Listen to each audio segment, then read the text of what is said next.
Dear distinguished guests, it's an honor to be here today with you and to be sponsoring this event. I also have to say, personally, I'm very grateful that we can actually have this face-to-face after 2 years, especially considering that COVID is still an issue in some parts of the world. I think we are very grateful that in Dubai we can actually have this facility. Now, this meeting comes at a very exciting time for us.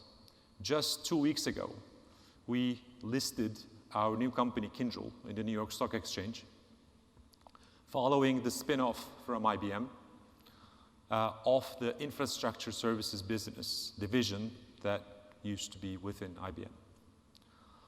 Now, I will take the first about 5-10 minutes to selfishly kind of introduce ourselves.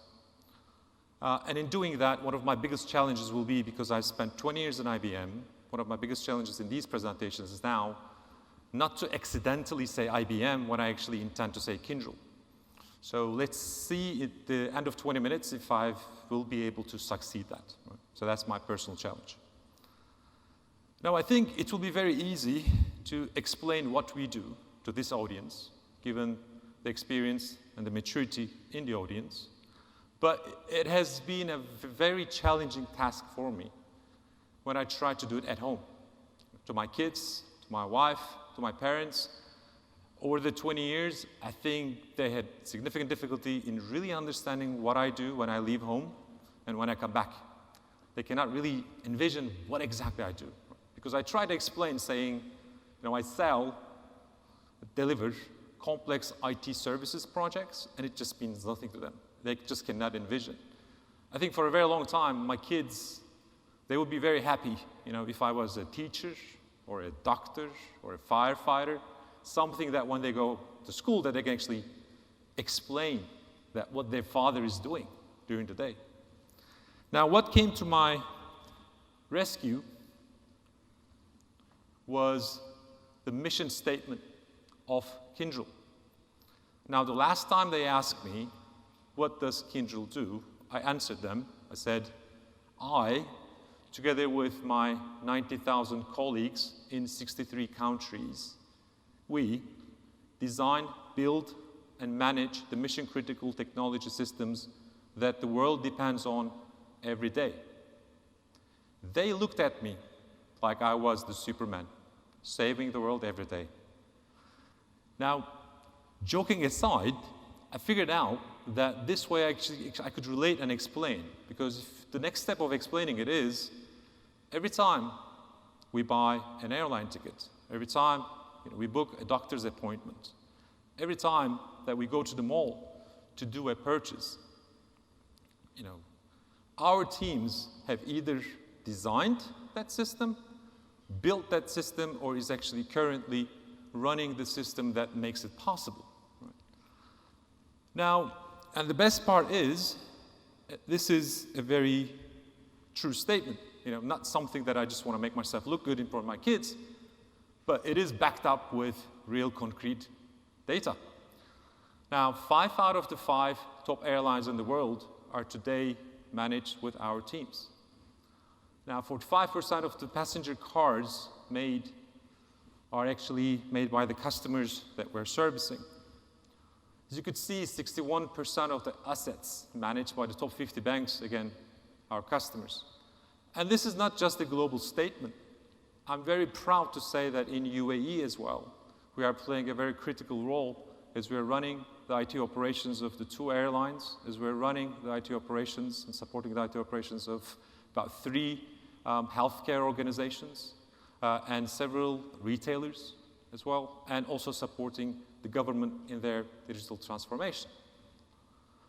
Now, we are, of course, very fortunate because we started our life with 40,000 customers, $19 billion of annual revenue, 90,000 employees, 3,000 patents, But still, we consider ourselves a startup.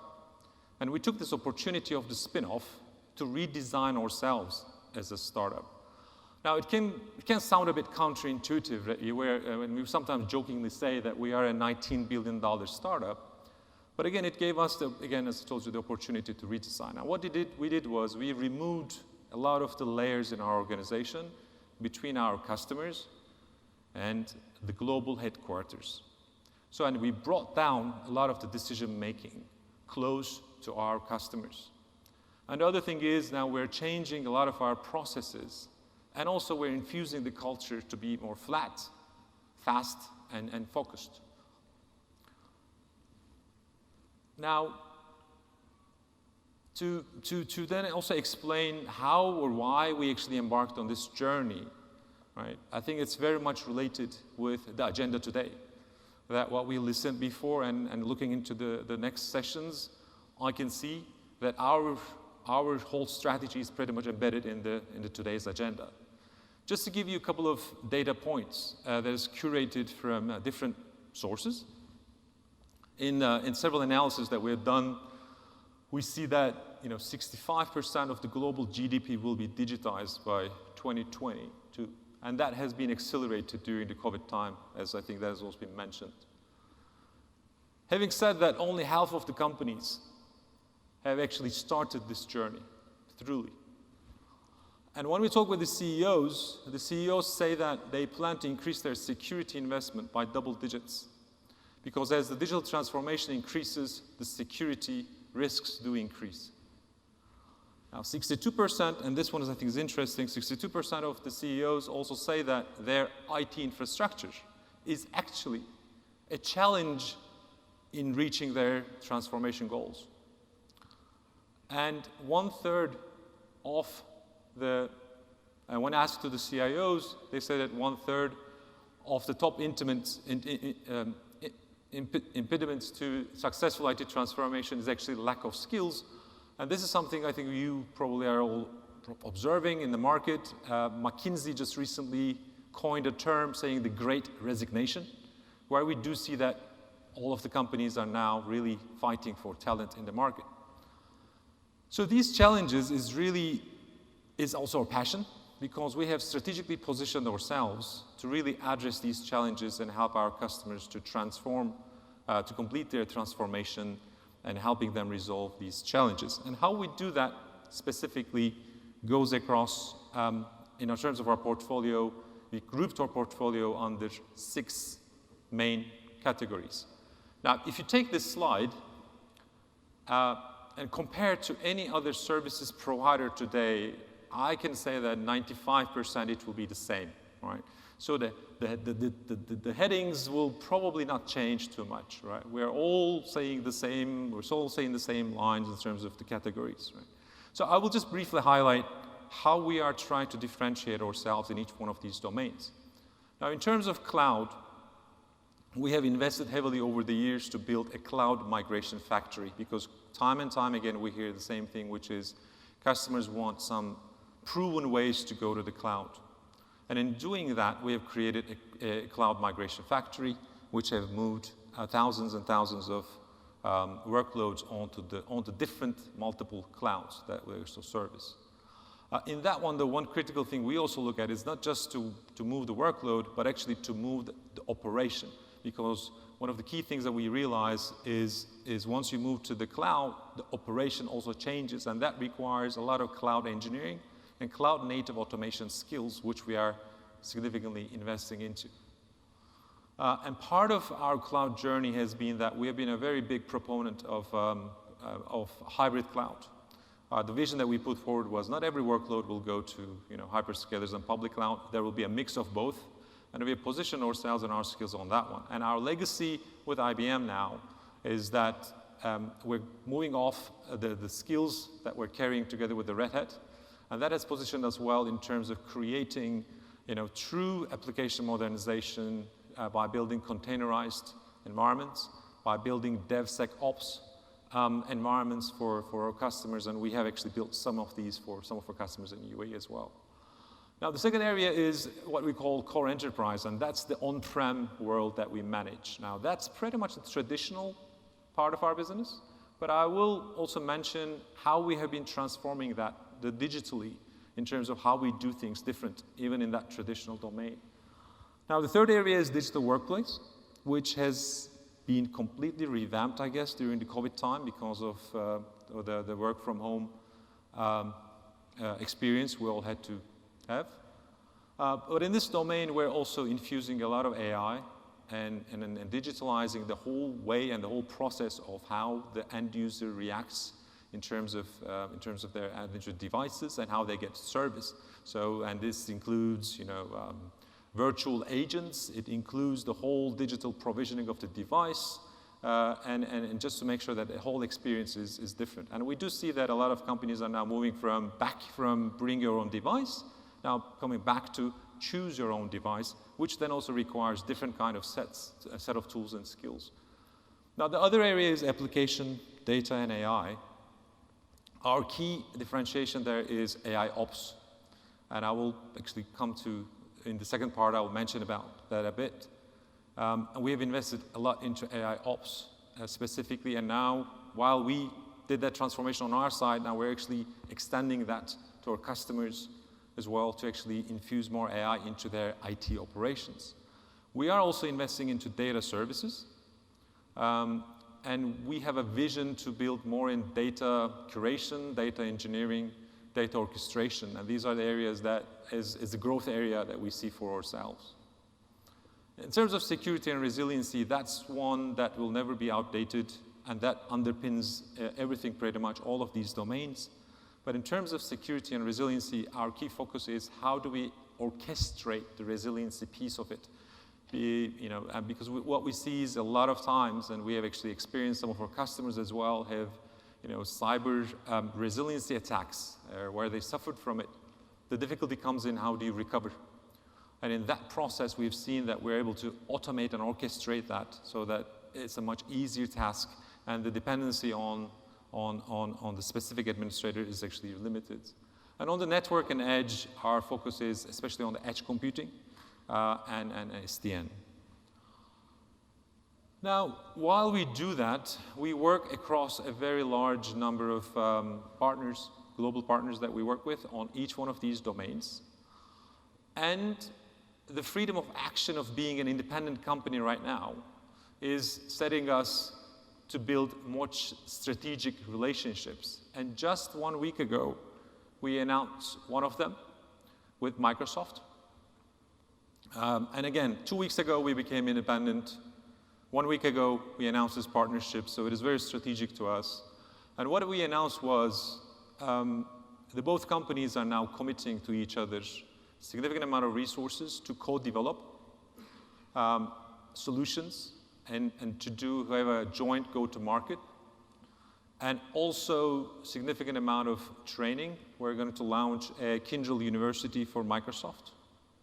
And we are very excited about this, but what really excites me is the fact that as we go in this journey, this is probably just the beginning of it. We're going to be announcing even different and more diverse strategic partnerships, not only at the global level, but also at the local level. We are in discussions right now with some of the local cloud providers, where we are discussing similar programs to launch with the local cloud providers as well in the region.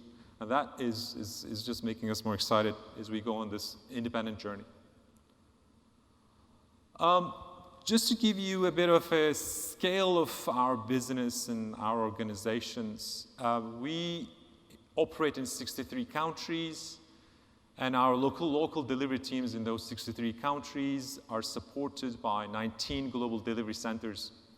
And those centers are all specialized in certain specific expertise. Now, to highlight some of the key figures about our operation, right, we manage more than 750,000 servers across the world. We operate 459 data centers, and we install 7.5 million patches every year. Right? Now, the reason why I'm putting these numbers is not to brag about them, right?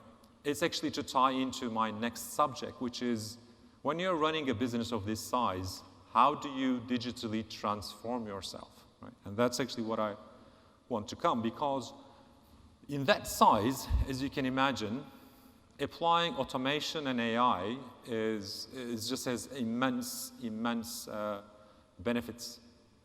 both in terms of service quality, but also in terms of efficiencies. So with that, we had started our journey, I would say around 2017, 2018. And at the foundation of that journey lies a data lake.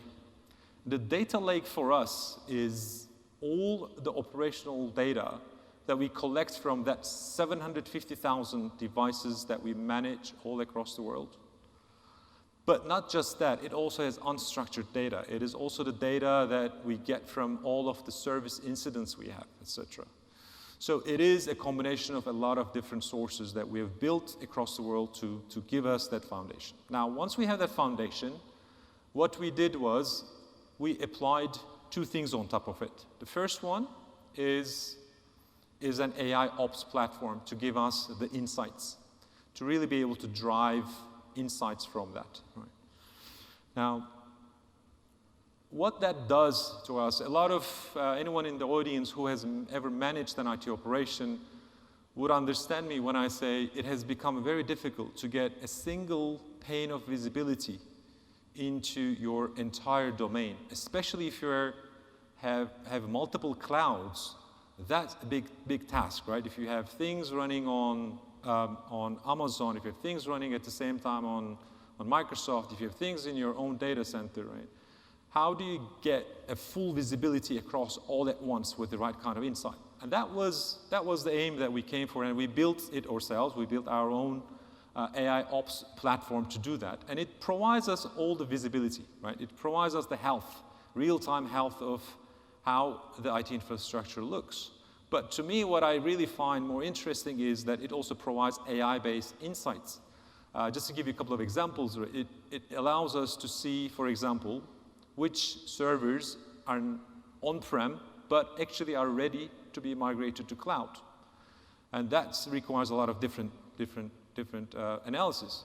It also, what I really find also interesting is that it allows us, it gives us recommendations for what to automate. Now, there are a lot of recurrent patterns in an IT operation, especially as, again, the size that we have, and to be able to pick up what are the things that our people are doing manually, which they could be automated, is actually one of the recommendations that we use the AI to get that insight. Now, in parallel to that, we have also built an automation framework. But I have to kind of give the story here because this is not how we started. We initially started our automation journey, again, it's about 2017, with bespoke, separate tools. And those software were later named, as you know, RPAs, robotic process automation. We were calling them virtual agents, virtual administrators. But they were really, piece of software that was put on some very specific tasks. And we got results, by the way, right? We did get the results we wanted from them. But the problem was it was not very scalable. It was more of a tool deployment approach. And I think there was a question from the audience about where you failed, right? I don't want to say we failed, but it was all a process of trial and error, and we learned along the way, right? So we spent about 2 years on building these bespoke tools around until we came to conclusion that, well, what we need really is a framework. We need this platform to be continuously updated and to be available to everyone. And that's where we moved to or developed the Cloud Automation Community Framework. Now, the big difference, and it's based on Red Hat Ansible. So we have taken Red Hat Ansible to do that. And the key difference is the open source way of working. Now, today what happens is when one of our administrators across the world anywhere builds an automation for the first time, they submit it into a Git repository. And that repository is open to everyone else in the world. So as soon as that is done, anywhere else in another account in another part of the world is able to actually deploy and immediately put that same automation into work in their own environment. So this creates a global collaboration. Now, what we also do is we run crowdsourcing and we run hackathons, right? We actually encourage our own people to actually be actively creating the automations. And just to give you a bit of a sense of where we are, we still have a way to go. We have automated about 25% of our processes across our core business. And of course, the key ones are things like workload optimization for build and decommission. Just to put a server into production requires, for example, 23 steps for us minimum, and it can go up to 50 different tasks. And I'm not talking about creating a server, I'm talking about putting it on production, which means it is secure, it has backup enabled, it has all the compliance ready, right? So those kind of things we're able to quickly now automate through automation.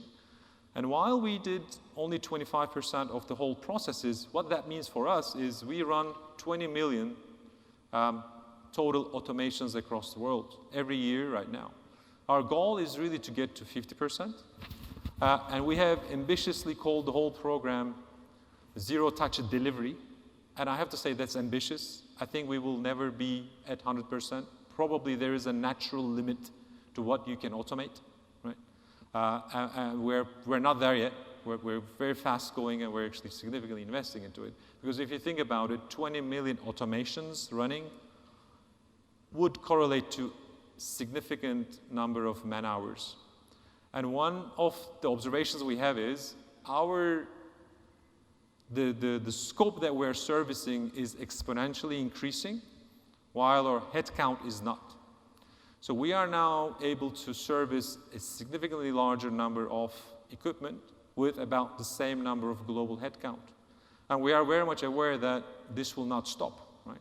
It will continue. This is why it is a bit of a continuous journey, what we say, and this is why we have rather than a tool approach, we have a collaborative approach that is supported by a framework. Now, lastly, I just want to give one example. A very small example, and I specifically picked this one because of its simplicity, just to illustrate, sometimes these things, they come in very small scenarios, and it doesn't need to be a grand thing, but even small things can actually make a difference. As part of our digital workplace services, we realized that a lot of companies, when they refresh their devices, they apply a fixed-term refresh cycle. And that fixed-term refresh cycle is generally based on financial or accounting-based depreciation. If the device has 4 years, companies say, oh, well, okay, I'm going to refresh everything in 4 years, right? The reality we see is some users, after 2 years, they need to change their device. They cannot work. But then some users, actually, you can keep the same device 6, 7 years, and they'll be okay, right? So how do you determine when is the best time to change a device for each individual person, right? So we have created, our teams have created an AI specific to determine this, right? Again, it's a very basic thing, and the team has gotten a patent for it, so this is one of the 3,000 patents we have. But again, I like the simplicity of it, right? It has a device monitoring, so all the data from the device, like the health of the battery to what you see on the device is there. But it also has the service desk tickets, right? How many tickets have come on that device? What is a recurrent issue on that device? It looks into the person using it, right? Which division from, right? Is it a division that requires more CPU, etc.? It looks into the asset management base. It looks into the value of it, into the financial, and it gives you a score of a certain score, and you can set your policy saying, if the score ever goes below 30, then it triggers an automatic refresh, right? And you don't need to wait for 4 years, or maybe you can ask the user to use 5, 6 years because their current health score of the device is not there yet. The reason why I just wanted to show this is sometimes, again, these things can come in very small ways, but they can have significant impacts. And one thing that I actually liked in the whole story is how we can collaborate all of the teams across the world to make us more efficient. Right? So with that, I just wanted to end this session. So I think I managed to achieve my task, which was introduce you to Kyndryl, and I think I can put a check on that one. I managed not to say IBM when I intended to say Kyndryl. So I think I could put a check on that one as well. And the third one is if some of the automation and AI ops experience we have is of any interest to anyone, or if you're able to give some ideas, we're very happy also to talk on that one as we're around here. So with that, I thank everyone for being here, and also I thank for Exito for arranging the meeting for us. Thank you very much. It wasn't that easy, so I'm back. We have questions sessions, right? Yes. Does anybody have any questions? Oh. See, it was crystal clear, I guess. Yes, that's a sign of a good presentation there. Yeah, I said IBM, but I was meaning to say IBM, I think. I hope so. I don't know. But thank you for listening.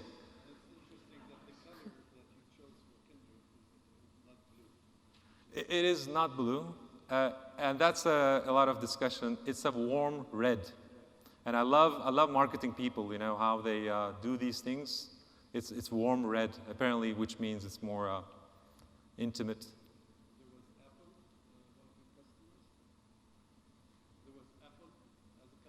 It's one of our partners. Yes. It's an interesting history of events, right? If you think about history of IBM and Apple. But we're actually partners now. The presentation was very informative. I just have a question around, first of all, congratulations on the IPO. Thank you. Probably the largest startup ever. So good luck with that initiative. My question is around what you mentioned about the different pillars that you are actually bringing to the market or supporting customers with. I assume you have your own technologies, your own in-house technologies, but you also have an ecosystem of partners. Can you elaborate a little bit about this? Sure. So we are a services company. So the core of our business is services. Right? But to deliver services, we are developing assets and IP. So I don't want to call them necessarily products because they are not productized in terms of a software or a hardware. But we have built a lot of IP or intellectual property that helps us provide that service much better. So some of the things that I showed you, like the AI ops or things that we built, they're internally built that are used as part of our services. But at the core of it, we are a services company. So, sure. Thank you. Any more questions?